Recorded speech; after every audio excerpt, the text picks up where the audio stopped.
Welcome to my channel, Lecture Notes and Study Tips. Assalamu alaikum. If you are new on my channel, subscribe my channel, like my videos and share my channel to your friends and family members if it is informative for you guys. Thank you so much for watching my videos. In this video, I'll discuss with you guys the accessory organs of digestive system or digestive tract. So, what is the accessory organs? Accessory organs are the solid digestive organs which are indirectly connected with the digestive tract. How they are connected with the digestive tract? They are connected the digestive tract with the small ducts which play these small ducts play an important role in digestion. The juice which are produced in these solid digestive organs reach to the duodenum of small intestine through small ducts. So through these small ducts, the juice reach the duodenum, and then these juices react with the food and help in the digestion. First accessory organ, that is liver. In this video I'll discuss liver only. So what is liver? Introduction of liver. It is the largest gland of the body, greatest chemical factory. हम इसे कहते हैं कि ये हमारी body का जो है वो लार्जेस्ट ग्लैंड है और हम ग्रेटेस्ट केमिकल फैक्ट्री कहते हैं क्योंकि इसमें केमिकल की जो ब्रेकडाउन होती है या जो भी प्रोसेसेस होते हैं डाइजेशन का, वो इधर से होता है और केमिकल रिलीज होते हैं, तो तब वो डाइजेशन का प्रोसेस होता है जो कि डाइजेस्टिव ट्रैक्ट में होता है। और ये कहाँ पे प्रेजेंट होता है? लाइज अंडर द डायाफ्राम के नीचे प्रेजेंट होता है।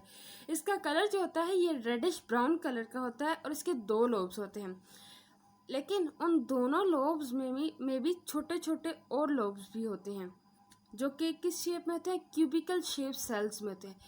लिवर के जो मेजर लोब है वो 2 लोब हैं और उन 2 लोब्स में भी आगे से छोटे छोटे लोब्स हैं और उन छोटे छोटे लोब्स में क्यूबिकल शेप सेल्स हैं, जिन सेल्स को हम क्या कहते हैं? हेपेटोसाइट्स, जो कि बाइल को सिक्रीट करते हैं। वो बाइल जो कि हेल्प करता है डाइजेशन में, डाइजेस्टिव ट्रैक्ट में ड्यूडिनम स्मॉल इंटेस्टाइन के जो पार्ट है उधर आता है स्मॉल डक्ट के जरिए और हेल्प करता है डाइजेशन में। वो सिक्रीट कौन करता है? हेपेटोसाइट क्या है? लिवर सेल्स हैं जो कि कहाँ प्रेजेंट है? Smaller lobes of liver, smaller lobes which are present in the major lobes of liver. अब सिक्रीशन देखते हैं। Liver secrete bile which is store in the gall bladder. Liver secrete करता है बाइल को जो कि कहाँ पे स्टोर होता है? गाल ब्लैडर में, और रिलीज कहाँ पे होता है? ड्यूडिनम में बाइल डक्ट के जरिए। जो छोटी डक्ट होती हैं ड्यूडिनम में जाती हैं, उन डक्ट को जिस डक्ट से बाइल रिलीज होता है, सिक्रीट होता है, उस डक्ट को बाइल डक्ट कहते हैं। ये थी एनाटॉमी ऑफ लिवर। डायग्राम देखते हैं लिवर की, डायग्राम के जरिए आपको इजीली एक्सप्लेन करूँगी। यहाँ पे अगर आप देखें लिवर की डायग्राम है, या इस साइड से आपको दिखाया गया है कि इसके 2 लोब्स हैं, लेफ्ट लोब और राइट लोब। ये दोनों लोब्स हैं, लेकिन अगर हम इंटीरियर इसकी देखें तो यहाँ पे आपको एक लोब के स्मॉलर लोब्स भी नज़र आ रहे होंगे। और इन लोब्स में जो सेल्स हैं जिन्हें हम हेपेटोसाइट सेल्स कहते हैं, वो सेल्स सिक्रीट करते हैं बाइल को, जो कि स्टोर होता है कहाँ पे? गाल ब्लैडर में। अब ये गाल ब्लैडर क्या है? गाल ब्लैडर जो है वो पियर शेप सैक है जो कि कहाँ पे अटैच होता है? पोस्टीरियर सरफेस ऑफ लिवर के साथ अटैच होता है कनेक्टिव टिश्यूज के जरिए। गाल ब्लैडर का फंडस होता है जो कि इसका एक्सपेंडेड एंड होता है, उसे हम फंडस कहते हैं। देन बॉडी और इसके बाद नेक रीजन होता है जो कि कनेक्ट होता है सिस्टिक डक्ट के साथ। सिस्टिक डक्ट के साथ जो रीजन कनेक्ट होता है उसे नेक कहते हैं। दूसरा जो रीजन होता है मिडल रीजन, उसे हम कहते हैं बॉडी, और जो एक्सपेंडेड रीजन होता है उसे हम कहते हैं फंडस। ये जो गाल ब्लैडर होता है ये कहाँ पे प्रेजेंट होता है? पोस्टीरियर सरफेस ऑफ लिवर के साथ ये प्रेजेंट होता है। देन हम अब देखते हैं फिजियोलॉजी ऑफ लिवर। अभी तक हमने डिस्कस किया एनाटॉमी ऑफ लिवर, एनाटॉमी में क्या था वो सारा डिस्कस कर लिया। अब देखते हैं फिजियोलॉजी ऑफ लिवर। लिवर जो है वो बहुत से फंक्शन परफॉर्म करता है, फिजियोलॉजिकली और बायोकेमिकल फंक्शन जो है वो लिवर के जो बॉडी में होते हैं वो लिवर ज़्यादातर रोल प्ले करता है ऐसे फंक्शन में। सबसे पहले तो हम देखते हैं कार्बोहाइड्रेट मेटाबॉलिज्म। कार्बोहाइड्रेट मेटाबॉलिज्म में क्या होता है कि लिवर हेल्प करता है जो बॉडी का जो ग्लूकोज लेवल है, ब्लड ग्लूकोज लेवल है, उससे मेंटेन रखता है। पैनक्रियाटिक हार्मोन्स का रिस्पॉन्स होता है, इंसुलिन और ग्लूकागोन का, उनसे जो कार्बोहाइड्रेट मेटाबॉलिज्म होता है वो ब्लड ग्लूकोज लेवल को मेंटेन रखता है। कौन? लिवर। प्रोसेसेस क्या होते हैं कार्बोहाइड्रेट मेटाबॉलिज्म में? सबसे पहला जो प्रोसेस होता है वो है ग्लाइकोजेनेसिस का प्रोसेस। ग्लाइकोजेनेसिस में क्या होता है? ग्लाइकोजेनेसिस, ग्लाइकोजन एसिस मीन्स ग्लाइकोजन की सिंथेसिस। सिंथेसिस में लास्ट में स्पेलिंग अगर देखें SIS आता है, तो आप कर सकते हैं कि एज अ ट्रिक कि ग्लाइकोजन की सिंथेसिस होगी। अब कैसी होगी वो देखते हैं। जब हम खाना खा चुकते हैं तो उसके बाद जब जो ग्लूकोज लेवल होता है, जो ग्लूकोज होता है वो जब लिवर में जाता है तो ब्लड के जो लिवर में जो ग्लूकोज होता है उसका लेवल जो होता है वो राइज कर जाता है। जब वो ग्लूकोज का लेवल राइज हो गया और एक्सेसिव ग्लूकोज पे इंसुलिन ने अपना एक्शन परफॉर्म किया तो और उसको स्टोर कर दिया एज अ ग्लाइकोजन की फॉर्म में। कैसे ग्लाइकोजन की फॉर्म में स्टोर हुआ? ग्लूकोज कन्वर्ट हुआ ग्लाइकोजन में, और ये जो कन्वर्जन का प्रोसेस हुआ ग्लूकोज का ग्लाइकोजन में, उसे हम कहते हैं ग्लाइकोजेनेसिस, मतलब ग्लाइकोजन की सिंथेसिस हुई है। अब हम देखते हैं ग्लाइकोजिनोलाइसिस। ग्लाइकोजिनोलाइसिस में क्या होता है? लाइसिस का मतलब हम कहते हैं स्प्लिटिंग, मतलब ग्लाइकोजन की स्प्लिटिंग। अब स्प्लिटिंग क्यों होगी और कैसे होगी और किस वक्त होगी? जब खाने के दरमियान जब हम खाना खा रहे होते हैं या स्टार्वेशन का जो प्रोसेस होता है उसमें ग्लूकोज का जो लेवल होता है वो डाउन हो जाता है। तो जब वो ग्लूकोज का लेवल डाउन होता है तो उस वक्त जो ग्लाइकोजन होता है वो ग्लूकोज में कन्वर्ट होना शुरू हो जाता है। जैसे जैसे बॉडी को नीड होती है वैसे वैसे ग्लाइकोजन जो होता है वो कन्वर्ट होता जाता है ग्लूकोज में। ग्लाइकोजन की ब्रेक डाउन होती है, स्प्लिटिंग होती है ग्लूकोज में।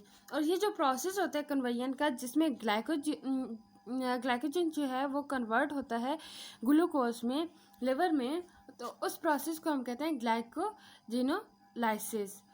अब देखते हैं हम थर्ड और लास्ट स्टेप कार्बोहाइड्रेट मेटाबॉलिज्म में लिवर कैसे एक्ट करता है। ग्लूकोनियोजेनेसिस। अब ये क्या है? ग्लूकोनियोजेनेसिस। लिवर जो होता है वो कन्वर्ट करता है अमाइनो एसिड को ग्लूकोज में। हम कहते हैं कि कुछ नॉन कार्बोहाइड्रेट पार्ट होते हैं जो कि कन्वर्ट करते हैं किसको? कन्वर्ट होते हैं ग्लूकोज में। तो यही वो नॉन कार्बोहाइड्रेट पार्ट्स हैं। अमाइनो एसिड जो होता है, लिवर जो होता है वो अमाइनो एसिड्स को कन्वर्ट कर देता है ग्लूकोज में। जब बॉडी को ज़रूरत होती है ग्लूकोज की तो उस वक्त अमाइनो एसिड अपना रोल प्ले करते हैं और कन्वर्ट हो जाते हैं ग्लूकोज में। और ये जो प्रोसेस होता है कन्वर्जन का अमाइनो एसिड का ग्लूकोज में, लिवर में जो ये प्रोसेस होता है उसे हम कहते हैं ग्लूकोनियोजेनेसिस का प्रोसेस होता है। ये था कार्बोहाइड्रेट मेटाबॉलिज्म जिसमें कौन 3 स्टेप्स होते हैं लिवर में। सबसे पहले जो होता है वो क्या है? ग्लाइकोजेनेसिस। दूसरा क्या है? ग्लाइकोजिनोलाइसिस। और थर्ड ग्लूकोनियोजेनेसिस का प्रोसेस होता है। अब देखते हैं फैट मेटाबॉलिज्म। फैट मेटाबॉलिज्म में क्या होता है? एक्चुअली लिवर जो होता है वो कार्बोहाइड्रेट मेटाबॉलिज्म के साथ साथ फैट मेटाबॉलिज्म में भी हेल्प करता है और इम्पोर्टेंट रोल प्ले करता है। लिवर जो होता है वो सिंथेसाइज करता है लिपोप्रोटीन्स को, कोलेस्ट्रॉल को, फॉस्फोलिपिड्स को, जो कि एसेंशियल होते हैं बॉडी फंक्शनिंग के तौर पे, उन्हें ये करता है, सिंथेसाइज करता है। सबसे पहले अगर देखें लिपोजेनेसिस और लिपोलाइसिस, ये 2 प्रोसेसेस होते हैं फैट मेटाबॉलिज्म के प्रोसेसेस जो कि लिवर में होते हैं। कैसे होते हैं? जब हमारी बॉडी में एक्सेस फैट जो होता है वो एक्सेस हो जाते हैं तो उस वक्त जो लिवर होता है वो फैटी एसिड को और ग्लाइसरॉल जो होता है उसे स्टोर करता है। कहाँ पे स्टोर करता है? सबकुटेनियस टिश्यूज़, अब ये सबकुटेनियस टिश्यूज़ कहाँ पर प्रेजेंट होते हैं? अंडर द स्किन ये टिश्यूज़ प्रेजेंट होते हैं। वहाँ पे इन फैटी टिश्यूज़ को वो और फैटी एसिड्स को और ग्लाइसरॉल को ये स्टोर करता है, और जो अदर स्टोरेज डिपोर्ट्स होते हैं वहाँ पे स्टोर करता है। और इस सारे प्रोसेसेस को, ये जो स्टोरेज का प्रोसेस होता है, इसे हम कहते हैं लिपोजेनेसिस। जब एक्सेस होते हैं, फैट एक्सेस अमाउंट में हो जाते हैं हमारी बॉडी में, तो उस वक्त लिवर जो होता है वो ये रोल प्ले करता है। तो फैटी एसिड और ग्लाइसरॉल को सबकुटेनियस टिश्यूज़ जो कि अंडर द स्किन प्रेजेंट होते हैं और जो दूसरे स्टोरेज डिपोर्ट्स होते हैं वहाँ पे उनको स्टोर कर देता है लिवर। तो ये जो स्टोरेज प्रोसेस होता है, लिवर जो इन फैटी एसिड और ग्लाइसरॉल को स्टोर करता है, इस प्रोसेस को हम कहते हैं लिपोजेनेसिस का प्रोसेस। लिपोलाइसिस का process mean separating of lipids. कैसे? जब एनर्जी और ग्लूकोज लेवल जो होता है वो बिल्कुल डाउन हो जाता है, तो उस वक्त जो स्टोर फैट्स होते हैं जो कि सबकुटेनियस टिश्यूज़ और स्टोरेज डिपोट्स में स्टोर हुए होते हैं, वो कन्वर्ट बैक होते हैं ग्लाइसरॉल में और फैटी एसिड्स में, ताकि और इस जो होता है कन्वर्जन होती है, बैक कन्वर्जन होती है फैट्स की ग्लाइसरॉल और फैटी एसिड में, उस प्रोसेस को कहते हैं लिपोलाइसिस का प्रोसेस। इस तरह जब वो बैक इनकी कन्वर्जन होती है तो वो ग्लूकोज एनर्जी की तौर पे बॉडी पे एक्ट करते हैं और हम डिफरेंट फंक्शन परफॉर्म कर, हमारी जो बॉडी है वो डिफरेंट फंक्शन परफॉर्म कर सकती है। थर्ड, एक मेन इम्पॉर्टेंट फंक्शन जो कि लिवर परफॉर्म करता है वो क्या है? Protein metabolism. प्रोटीन मेटाबॉलिज्म भी कौन करता है? लिवर करता है। अब वो कैसे है? प्रोटीन मेटाबॉलिज्म लिवर में कैसे होती है? प्रोटीन मेटाबॉलिज्म कैसे होती है कि जो लिवर होता है उससे अमीनो एसिड ट्रांसपोर्ट होते हैं डाइजेशन के दौरान। जब प्रोटीन सिंथेसिस की डाइजेशन के लिए अमीनो एसिड्स होते हैं वो ट्रांसपोर्ट होते हैं, और जो कि ग्रोथ और रिपेयरिंग के लिए प्रोटीन सिंथेसिस ज़रूरी है। डाइजेशन का जब प्रोसेस हो रहा है तो उस वक्त अमीनो एसिड होते हैं वो ट्रांसपोर्ट हो रहे होते हैं। जब अब ये जो अमीनो एसिड होते हैं इनकी कन्वर्जन होगी। कैसे कन्वर्जन होगी? इनकी कन्वर्जन देखते हैं। If a protein is in excess, जब प्रोटीन ज़्यादा हो गई, अमीनो एसिड जो होते हैं वो कन्वर्ट होते हैं फैट्स में, और ये जो फैट होता है ये कहाँ पे स्टोर होता है? फैट डिपोट्स में, और जहाँ पे इनकी ज़रूरत हो वहाँ पे ये स्टोर हो जाता है, या ज़रूरत जहाँ पे इनकी होती है वहाँ पे वो उसकी ज़रूरत को, बॉडी की ज़रूरत को पूरा करते हैं। Turn into glucose for energy by the process of gluconeogenesis. आपको मैंने बताया कार्बोहाइड्रेट मेटाबॉलिज्म में ग्लूकोनियोजेनेसिस के प्रोसेस में क्या होता है, नॉन कार्बोहाइड्रेट पार्ट जो होता है वो कार्बोहाइड्रेट पार्ट में कन्वर्ट होता है। यही वो प्रोसेस है जब प्रोटीन ज़्यादा हो जाती है तो उस वक्त जो अमीनो एसिड्स होते हैं या तो वो फैट में कन्वर्ट हो जाते हैं या वो ग्लूकोज में कन्वर्ट होते हैं एनर्जी के लिए। और ये फैट होते हैं ये भी स्टोर होते हैं फैट डिपोट्स में, और जब ज़रूरत होता है तो ये ग्लूकोज में कन्वर्ट होकर हमारी बॉडी को जो होता है वो एनर्जी देते हैं।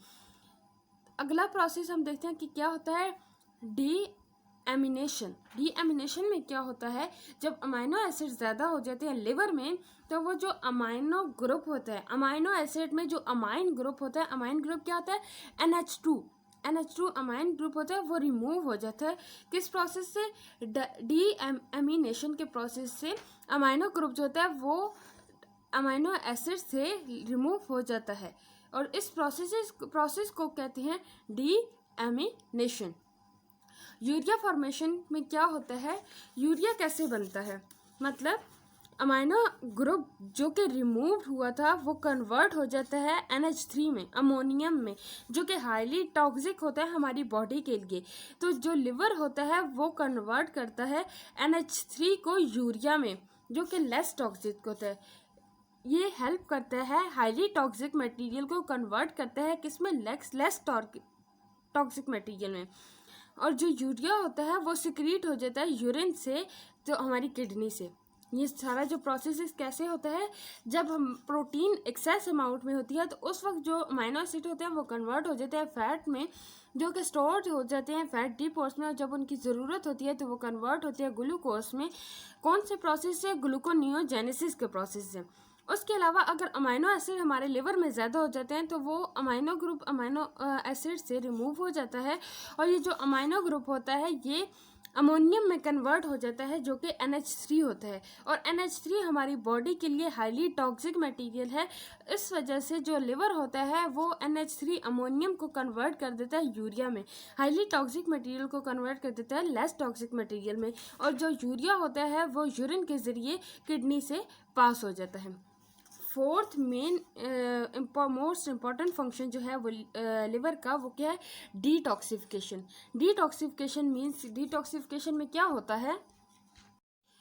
डिटॉक्सिफिकेशन क्या होता है? डिटॉक्सिफिकेशन, लिवर जो होता है वो डिटॉक्सिफिकेशन में भी बहुत इंपॉर्टेंट रोल प्ले करता है। कैसे वो डिटॉक्सिफिकेशन करता है और डिस्ट्रक्शन करता है हार्मफुल सब्सटेंसेस की, जैसे कि एंडोजीनियस और एक्सोजीनियस होते हैं, उनमें डिस्ट्रक्शन होती है जो हार्मफुल सब्सटेंसेस की, उनकी डिस्ट्रक्शन करता है। कैसे डिस्ट्रक्शन ऑफ माइक्रोब्स हम देखते हैं। लिवर के जो लोब होते हैं वहाँ पे इम्यून सेल्स होते हैं जिन्हें हम कुफर सेल्स कहते हैं, और ये जो सेल्स होते हैं ये डाइजेस्ट करते हैं और डिस्ट्रॉय करते हैं जो कि इन्वेडिंग बैक्टीरियाज होते हैं, फॉरेन बैक्टीरियाज होते हैं, उनको डिस्ट्रॉय करते हैं। कौन करते हैं?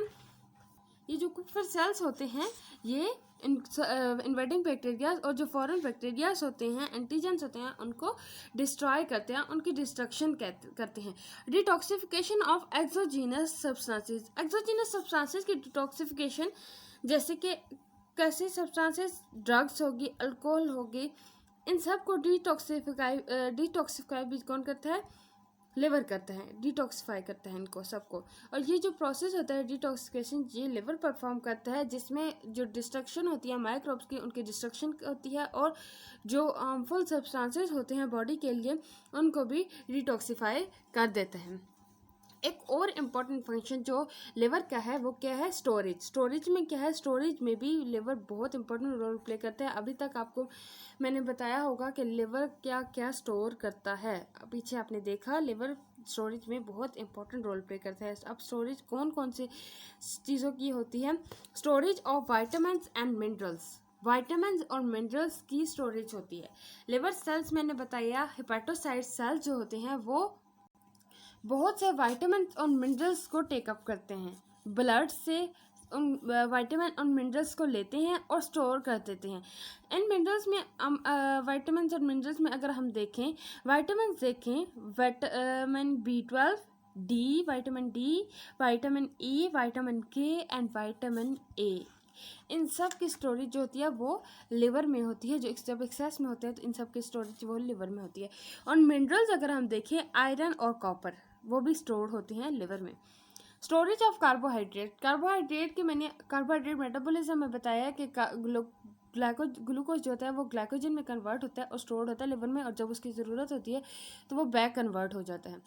तो यहाँ पे भी जो स्टोरेज है कार्बोहाइड्रेट की, यहाँ पे भी वही बात बताई गई है कि ग्लाइकोजन जो होती है वो कौन सी फॉर्म में होता है, जो कि बनता है कन्वर्जन से, वो भी जब एक्सेस ग्लूकोज की होता है तब बनता है, तो वो भी स्टोर्ड कहाँ पे होता है? लिवर में स्टोर होता है। एक मोस्ट इम्पॉर्टेंट फंक्शन जो कि डाइजेस्टिव सिस्टम में हेल्प करता है, डाइजेशन में हेल्प करता है, वो क्या है? Bile secretion. बाइल क्या है और उसकी कंपोजिशन देखें, फंक्शन देखते हैं, ये सब कुछ देखते हैं। बाइल जो होता है वो ग्रीनिश कलर का होता है, अल्कलाइन वाटरी फ्लूइड होता है, जिसमें एंजाइम्स नहीं होते, एंजाइम कोई भी नहीं होता, और इसका जो डक्ट होती है वो भी ग्रीन कलर की होती है। क्यों होती है? क्योंकि बाइल पिगमेंट की वजह से उसका कलर भी क्या होता है? ग्रीन कलर होता है। कंपोजिशन ऑफ बाइल देखें, बाइल में क्या होता है? एंजाइम नहीं होता तो क्या होता है? और डाइजेशन कैसे होती है? बाइल जो होता है उसमें वाटर होता है, क्योंकि वाटरी फ्लूइड होता है ना, तो उसमें वाटर होता है, सोडियम बाइकार्बोनेट होता है, NaHCO3, सोडियम बाइकार्बोनेट प्रेजेंट होता है बाइल में, जो कि सिक्रीट किससे होता है? लिवर से। एक्सेस ऑफ कैल्शियम, कैल्शियम होता है एक्सेस अमाउंट में, and the break down product of haemoglobin, और जो ब्रेक डाउन प्रोडक्ट्स होते हैं हीमोग्लोबिन के, हम कह दे सकते हैं पिगमेंट्स ऑफ हीमोग्लोबिन, वो प्रेजेंट होती हैं। कोलेस्ट्रॉल के पिगमेंट्स होते हैं, फॉस्फोलिपिड के पिगमेंट्स होते हैं, और इलेक्ट्रोलाइट, ये सारे प्रेजेंट होते हैं बाइल में। क्या क्या प्रेजेंट होता है? वाटर होता है, सोडियम बाइकार्बोनेट होता है, कैल्शियम होता है एक्सेस अमाउंट में, ब्रेक डाउन प्रोडक्ट किसके होते हैं? Pigments of haemoglobin, cholesterol, phospholipids और इलेक्ट्रोलाइट्स प्रेजेंट होते हैं। अगर हम बाइल का वॉल्यूम देखें, वॉल्यूम क्या है, बाइल जो सिक्रीशन होती है वो कितना सिक्रीट होता है पर डे के लिहाज से 1000 ml जो होता है वो पर डे सिक्रीट होता है बाइल लिवर से। फंक्शन हम देखते हैं, बाइल अल्कलाइन होता है तो इसलिए हम कह सकते हैं कि बाइल जो होता है वो एसिडिटी को न्यूट्रलाइज कर देता है। एसिडिटी किसकी एसिडिटी? कायम की जो एसिडिटी होता है उसको कम कर देता है। कायम मैंने बताया था अपनी पिछली वीडियो में, डाइजेस्टिव सिस्टम की जो वीडियोस मैंने बनाई थी एलिमेंट्री ट्रैक में, वहाँ पे आपको मैंने बताया था कि कायम क्या होता है। Bile is antiseptic. बाइल जो होता है वो एंटीसेप्टिक होता है। एंटीसेप्टिक मतलब कि वो जर्म्स और बैक्टीरियाज को किल कर देता है जो फूड में प्रेजेंट होते हैं। और ये जब एंटीसेप्टिक तब यूज़ किया जाता है जब कोई जर्म्स वगैरह जहाँ से रिमूव करने हो तो वहाँ पे एंटीसेप्टिक जो ड्रग्स होती हैं वो यूज़ की जाती हैं। थर्ड जो इसका मेन फंक्शन है वो क्या है? बाइल में जो होते हैं वो बाइल साल्ट्स होते हैं जो कि कन्वर्ट करते हैं फैट को, fat small globules which then break down by lipase enzymes in intestine. Bile में क्या होते हैं? बाइल साल्ट्स होते हैं जो कन्वर्ट करते हैं फैट्स को small globules which then break down, fats को स्मॉल ग्लोब्यूल्स में कन्वर्ट कर देता है जो कि दोबारा उनकी ब्रेक डाउन होती है लाइपेज एंजाइम से जो कि प्रेजेंट होते हैं इंटेस्टाइन में। Bile also contains some metabolic wastage जैसे ड्रग प्रोडक्ट्स हो गए, बिलिरुबिन होगी जो कि एक्सट्रीट होते हैं, which are excreted from the body through the digestive tract in the faeces. वो सिक्रीट हो जाते हैं, बिलिरुबिन जो होते हैं और ड्रग प्रोडक्ट्स होते हैं, मेटाबॉलिक वेस्ट जो बाइल में होते हैं वो एक्सट्रीट हो जाते हैं हमारी बॉडी से। एक और इम्पॉर्टेंट फंक्शन जो लिवर का है वो क्या है? Heat production. हीट प्रोडक्शन में भी लिवर बहुत इंपॉर्टेंट रोल प्ले करता है। कैसे हीट प्रोडक्शन होती है? लिवर जो है वो कुछ अमाउंट जो है वो यूज़ करता है एनर्जी की, और वो जो अमाउंट होती है एनर्जी की वो उसकी वजह से जो लिवर का होता है वो मेटाबॉलिक रेट जो होता है वो हाई हो जाता है और great deal of heat produce होती है। और ये जो हीट प्रोड्यूस होती है ये कहाँ पे प्रोड्यूस होती है? Organs of the body. Heat producing organs होते हैं वो, लिवर जो है वो मेन हीट प्रोड्यूसिंग ऑर्गन है। एक और फंक्शन देखते हैं लिवर का, प्लाज्मा प्रोटीन।